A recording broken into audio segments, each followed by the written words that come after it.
All right, today we're going to do a little caulking. We're going to seal up some of the seams between the extrusions and the bed platform and the bed wall here. That's right. Welcome back to my video series on building out an expedition camper. I'm so excited to have you be part of my video series. After installing the bed platform and the bed wall and sealing those up with adhesive sealants, they're all glued in place, along with these external extrusions that wrap around my large gear garage openings. It's now time to go back in after all that adhesive sealant now has had a little more than a week to cure, so it's well cured. Going back in and now adding some additional adhesive sealant around all these interior seams to seal them up from between the floor and the walls in the extrusions. I'm going to provide some tips and tricks as to how to apply this adhesive sealant in the best way possible. So thanks for watching, hang tight, and we're going to go over some more tips to help you with your expedition camper build, or just how you might go and build one of these out yourself. Here.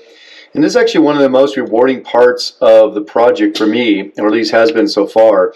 I know it seems silly, but it is because it means that that stage of the project is done. It's done, it's finished. That wall or extrusion is glued on. It's set or setting, and it's making the rest of this box stronger, and or something is attached now that allows for the next thing to happen, right? The next thing to be attached. And that is a really, really rewarding part of the project. And so I really enjoy getting to this part of the project because of that. It is a little bit messy, but it's not too much. And so what I do here, first of all, I have my bag. I call it my bag of, in this case, it's my bag of tricks, my bag of adhesives. See, I have everything, my tools that I need in handy here, all ready for this. I'm going to cut the seam on this tube, which I have a couple of extras in here, all ready to go. I have my razor blade to cut the top off in here as well. So by having these tools all handy and ready to go, along with the adhesive, extra tubes of it, tape, gloves, which absolutely I'm going to already need, and all that stuff, that I'm all ready. Let me show you actually what I got set up here behind you. Is I have rubbing alcohol, right, ready to go. I have gloves, I have an extra tube of sealant, I've got my tape, I have paper towels already ripped up into smaller pieces, so I don't have to go and try to pull it off the roll. These sheets of blue shop tools, while there may be a little less lint, they do leave a blue lint when they get caught in the adhesive if you do end up trying to clean that up, and unlike the white towels, but they are a little bit less lint, they're a little more durable, but they do tear easier when they get soaked with rubbing alcohol. Those are some of the issues with them. One benefit of these blue shop towels is you can see easily where you've got a mess once you get the towel stuck to it. It'll leave that blue lint and you can see it. But nonetheless, by having everything all set up, I even took my Crocs off, my shoes, because I'm inside the garage here, and I'm going to put some gloves on just to make sure I don't get sealant on my own hands, and if I do, I just rip the gloves off and just go through them pretty liberally. You don't want to keep spreading this sealant adhesive around. It is incredibly sticky, and it will start sticking to everything, your tools, your clothes, obviously yourself, so I try to keep it out of there. So what I'm going to do now is all I'm doing is a little bit of finish seams on some parts here, and that's it. I'm just kind of cleaning them up, and it's really rewarding to get that done because I know that that piece is, like I said, glued, it's sealed, it's weather tight, and while it's drying and curing, I can move on and do other things. And so that piece is done, and I say that piece is done, I mean that piece is out of my garage, it's installed, it's in a permanent place, and so it no longer is in a way. I can now get on to everything. Let's get on with it. I always like to find a good starting point, of course. I have everything mostly taped out, but I'm going to find a good starting point for myself. I like to work generally across from left to right. It's a little easier for me. I've got my tip lined up the right way. I've got it on the right speed or setting that I want for this.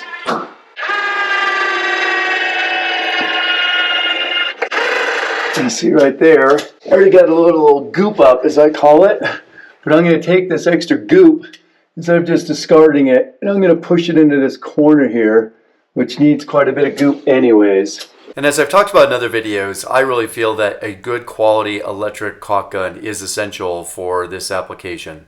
I'm going to try to pull with my fingers. I really like to use my fingers because it allows me to really feel the caulk build up, unlike a caulk smoothing tool which doesn't. So I can really feel the build up. I can also direct my fingers a little bit more directly into pushing the sealant adhesive into the seam and keeping it from pushing away from it. And I can change the pressure or speed pretty easy because I get that feedback. You notice I pull some extra gloves out of the box, they're already ready to go. You don't have to reach in a box and pull them out. It just makes it a little quicker and easier to keep moving. It's really easy. Just peel the gloves off, be done with it. When you have a gooped up finger, it really gets messy to keep going on with that. Another thing I probably should have done beforehand is already have a towel with some rubbing alcohol on it, all ready to go. All right, let's keep cleaning up here. Now look for which ways I want to push into. In this case, I do want to come forward. I'm going to push it all forward here. So if I have residual sealant adhesive, it's going to get pushed up into this front corner where I have a spot here that essentially needs to get filled in anyways.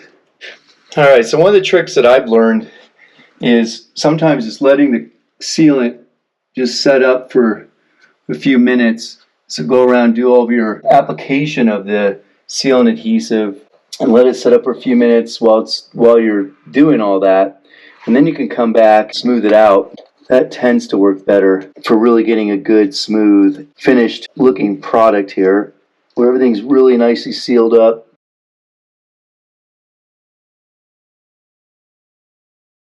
In this case, I try not to stop midway through a seam. Just take it all the way to an end. Try not to stop midway so we can get a really nice continuous seam like I just did there. That's beautiful. Now I'm looking around while I still have like a tiny little bit of sealant left in the tube.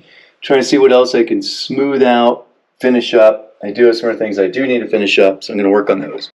Now is probably about the most rewarding part of this whole process, in that I feel comfortable with how this all looks, got everything well sealed up, and now I can start peeling this tape off, which is really rewarding. And I want to peel this tape off. I've found you have a little bit of time, but ideally somewhere between like say 10 and 30 minutes after applying the sealant and it's all stuck in its final position. I can peel that off. You see just one strip at a time. Be careful not to get that spillover sealant on there. And I moved the can over here so I can move it right in the can. And then just come back and just kind of smooth out that edge ever so slightly later.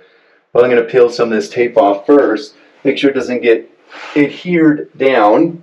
And I'm also trying to make sure that I'm peeling it off in smaller sections where it isn't really problematic with a big, long, stringy piece hanging down. Buy really good tape that doesn't tear. And one thing I've done to note is the floor was done like a week ago, so it is totally solid and solidified. I wouldn't want to be touching the floor inadvertently while working on the ceiling, so hence do that.